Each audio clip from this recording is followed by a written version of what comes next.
وما أتاني أن أقول في هذه الدقائق عن الإمام العظيم، الإمام الذي قال له رسول الله صلى الله عليه وآله وسلم: يا علي، لولا أن تقول فيك طائفة من أمتي ما قالت النصارى في المسيح، لقلت فيك قولا لا تمر بملأ إلا أخذوا من تراب قدميك يستشفعون به.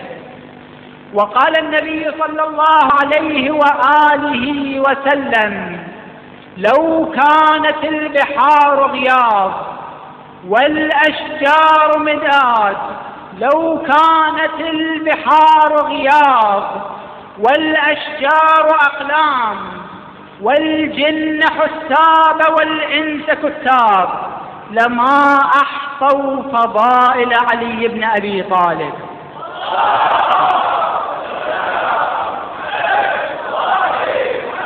تصوروا لو أن 10 مليمترات من الحبر يكون عندنا، فنتمكن بذلك أن نكتب ما لا يقل عن 100 صفحة.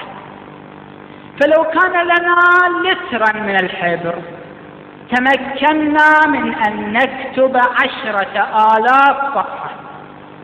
لو كان لنا مترا مكعبا من الحبر لأمكننا أن نكتب بذلك 10 ملايين صفحة. لو فرضنا أن عندنا كيلومترا مكعبا من الحبر لتمكنا بذلك أن نكتب 10 ملايين مليار صفحة. النبي الأعظم صلى الله عليه وآله وسلم في هذا الحديث يقول: لو أن البحار التي خلقها الله سبحانه وتعالى كلها تكون حبرا لم تنتهي فضائل علي عليه السلام.